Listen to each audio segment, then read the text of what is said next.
The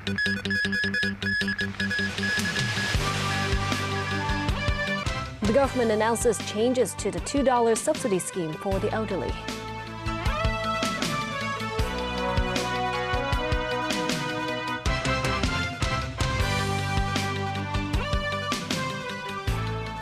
Good evening, and thank you for joining us. Fears of escalating tensions in the Middle East triggered a broad sell-off across Asia-Pacific markets. In Hong Kong, the Hang Seng Index plunged more than 1,000 points at one point, extending losses for a third straight session.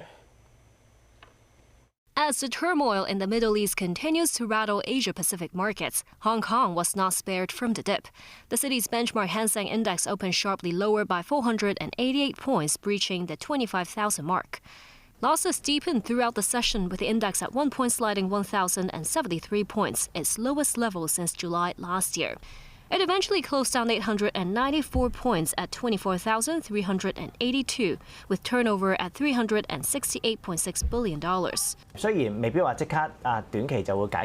A market strategist says geopolitical uncertainty could continue to drag sentiment, but he says a protracted conflict on the scale of the Russia-Ukraine war is unlikely, given the mounting financial burden on the U.S. and the potential impacts on its economy, inflation, and upcoming elections. He adds that the Hang Seng's near-term support level is at around 23,000 points. Financial stocks led the decline, with HSBC sliding 4%, slipping below $120. Gold prices weakened further, dragging down mining stocks. Tech stocks also weighed on the market. Kuaishou, Alibaba, and Meituan each dropped around 3%. Only two blue chips were spared, with the China National Offshore Oil Corporation, or CNOOC, holding steady, and Geely Auto gaining about 2%. On the mainland, all four major indices retreated, with both the Shanghai Composite and Shenzhen Component Index down around 3%. The Hong Kong government has raised the outbound travel alert for Iran and Israel to black. In view of the latest developments in the region, the Security Bureau advised Hong Kong residents to avoid all travel to Israel and Iran. Those already there should attend to their personal safety and leave or relocate to relatively safe regions immediately. Hong Kong authorities have also issued the yellow travel alert for Bahrain, Jordan, Oman, Qatar, Saudi Arabia, and UAE. Israel destroyed a key bridge on the southern Lebanese coastal highway over the strategic Litani River on Sunday. Israel has expanded the military's list of targets in Lebanon. Meanwhile, thousands of displaced families in Beirut are setting up tents wherever they can find space as they struggle to cope with life away from home. Daniel Rao tells us more. Israel destroyed a key bridge on the southern Lebanese coastal highway over the strategic Litani River on Sunday. Israeli military spokesperson Avichai Adrei issued a warning an hour before the Kashmir bridge near the coastal city of Tyre was struck. This comes after Israeli Defense Minister Israel Katz expanded the military's list of targets in Lebanon to include all bridges over the country's Litani River, a focal point of the renewed Israel-Hezbollah conflict. Katz accused Lebanon's Iran-backed militant group of using the crossings over the waterway about 30 kilometers north of Israel's border to move fighters and weapons into southern Lebanon. Katz also ordered the Israeli military to accelerate its destruction of Lebanese homes near Israel's northern border to eliminate threats to Israeli communities. He said that strategy aligns with how Israel carried out its devastating military campaign against Hamas in Gaza.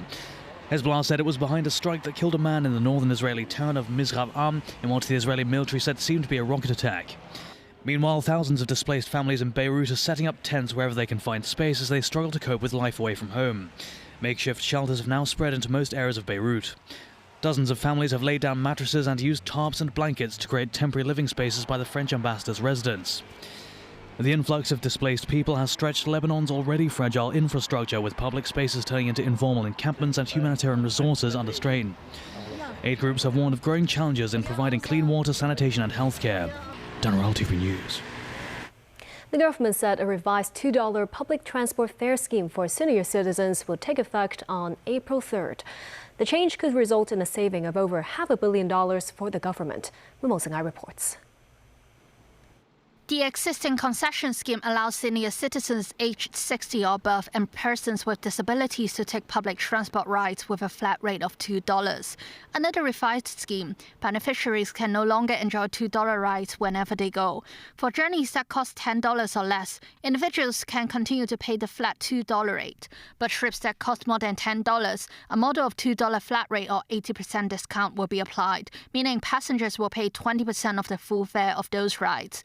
Long journey bus fare will become more expensive. Take bus route 952 as an example. The bus travels between Two Moon and Causeway Bay, and the full journey costs $24.2. Under the revised scheme, passengers will pay $4.84 and not the flat $2 rate for the ride.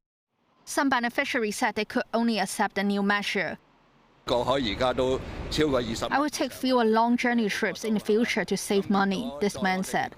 I only take public transport when I need to, so I will not stop traveling to places because of the increased fare, this woman explained. Secretary for Labour and Welfare Chris Soon said the revised scheme can improve the government's financial situation. The estimated annual savings arising from the new measure will be around 550 million. So that's going to be save the public monies. Soon said authorities will introduce the proposed monthly cap of 240 concessionary trips next year. He said authorities will remind the elderly about the changes, including putting up posters at about 2,000 spots across the city. Moments 9, TVB News. Hong Kong Post today announced that the principal postage rates will go up with effect from April 13th. Letters weighing 30 grams or less will be adjusted from the existing postage of $2.20 to $2.40. Hong Kong Post said the rise is needed to offset escalating operating costs, in particular conveyance costs and terminal dues payments. Overall, the postage increases for over 90% of local mail and surface mail will be within 20 cents. Hong Kong Post said electronic communication is replacing traditional correspondence, while market competition from commercial delivery services is severe. It says it will continue its efforts to generate revenue through its e-commerce business. And still ahead, the observatory forecasts there will be between 4 and 7 tropical cyclones this year. The University of Science and Technology offers free early Alzheimer's screening for thousands of elderly people. And a plane struck a fire truck on the runway in a New York airport, killing 2 people.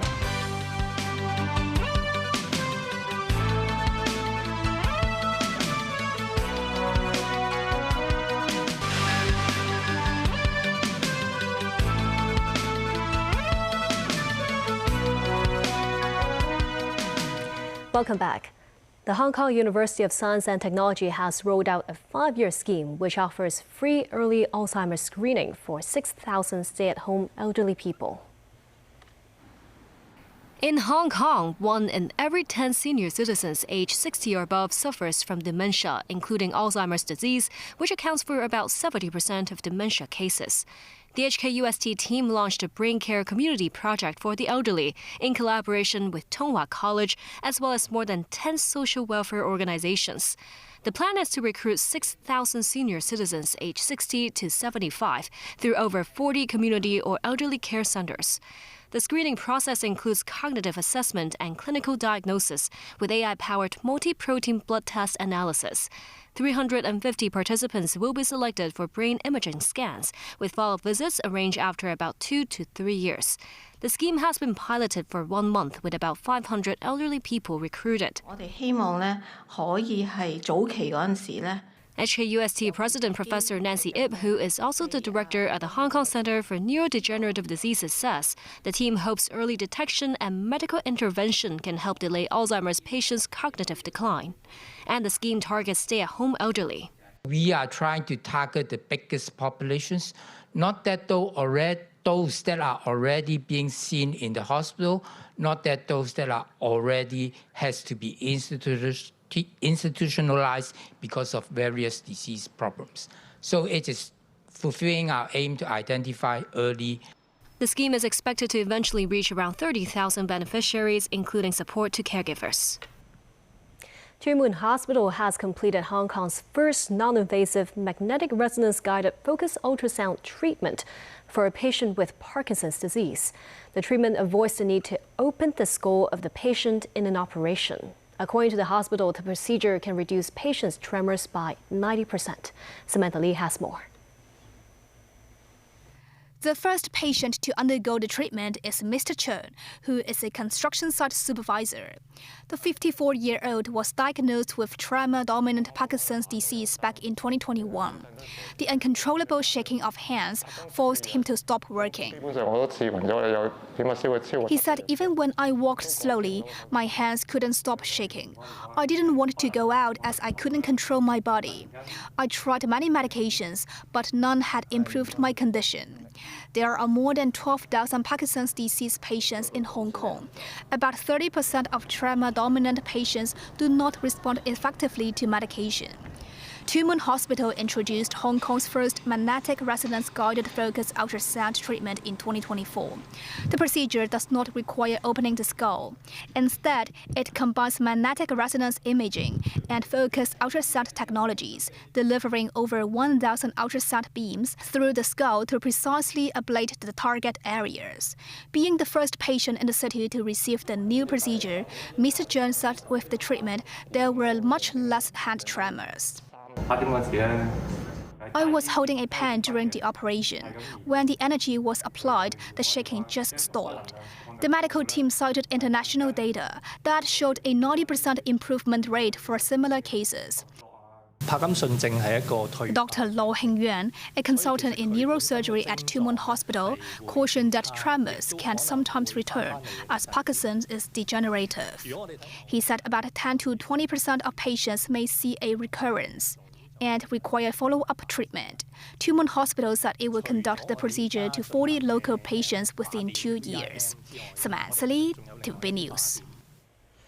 The observatory has forecast Hong Kong will have a hotter summer than usual. The city is also expected to see between 4 and 7 tropical cyclones, which is considered a normal frequency. Samantha Lee again. The observatory held a briefing today on the weather outlook for Hong Kong this year, with El Niño expected to develop later this year and the continued warming of the climate. The annual mean temperature in Hong Kong is likely to be above average in 2026. The observatory said there is a chance it could be in the top 10 hottest years on record in the city. In the second quarter, the observatory will begin providing heat stress indices for more districts across Hong Kong. The tropical cyclone season is expected to start in June and end in October at the latest. Around 4 to 7 tropical cyclones are forecast to enter within 500 kilometers of Hong Kong. The sea surface temperature will be much warmer than normal over the eastern equatorial Pacific. On the other hand, for the western equatorial Pacific, the sea surface temperature will be closer to normal or even lower than normal. In that case, the tendency is for the tropical cyclones to form further east, and then also they have higher tendency to recurve to the higher latitude. As a result, the impact of Hong Kong will not be as much as in terms of number in comparison with last year. Any rainfall in Hong Kong is expected to be near usual levels, ranging from 2,100 to 2,700 millimeters. However, rainstorms and heavy rain may occur in the city. Additionally, the observatory's mobile app will provide weather information for popular travel destinations, such as South Korea and Thailand. Samantha Lee, TVB News. Amendments have been made to the Hong Kong National Security Law. Starting today, the police can demand phone or computer passwords from those who are suspected of violating the law. The government has announced several changes to the Hong Kong National Security Law, which was introduced in 2020. Under the new rules, those who refuse to surrender passwords of their electronic devices will face 1 year imprisonment and a fine of up to $100,000. The revised laws also state the procedures, requirements, and time limits for enforcement agencies to access materials that are subject to legal professional privilege. Another change, individuals under investigation who leave Hong Kong without permission will face a fine of $100,000 and 1 year imprisonment. In New York's LaGuardia Airport, an Air Canada regional jet struck a fire truck on the runway after landing late Sunday night, crushing the nose of the plane and killing 2 people. 2 Port Authority employees who were traveling in the fire truck also were injured. The airport was ordered closed until 2 p.m. Monday to facilitate investigation. There were 72 passengers and 4 crew aboard the aircraft, which is a jet aviation flight operating on behalf of Air Canada. The flight originated from Montreal. Police in London are investigating a suspected anti-Semitic hate crime after vehicles belonging to a Jewish ambulance service were set on fire early Monday morning. Daniel Rao has details. Officers were called to Golders Green, a London neighbourhood with a large Jewish population, after receiving reports of a fire. 4 ambulances belonging to Hatzolah Northwest, a volunteer organisation that provides emergency medical response, were damaged, according to the London Fire Brigade. It said multiple cylinders on the vehicles exploded, causing windows to break in an adjacent block of flats, adding no injuries have been reported and the fire has been brought under control. British police are investigating the attack as an anti-Semitic hate crime. An eyewitness described the incident. So I was at home and I live up the street and I heard some loud explosions and I checked the news and I saw that there was an attack locally. So I came and I arrived just as a 3rd ambulance was blowing up. Very loud explosion and you sort of felt it go through your gut. Very terrifying moment to actually see an ambulance go up in flames, and we're still all reeling from the shock. British Prime Minister Keir Starmer condemned what he called a deeply shocking anti-Semitic arson attack.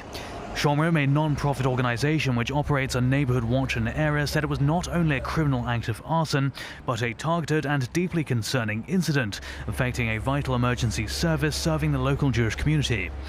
Dunrell, TV News. More than 300 humanoid robots will compete in the 2nd Beijing Half Marathon in April.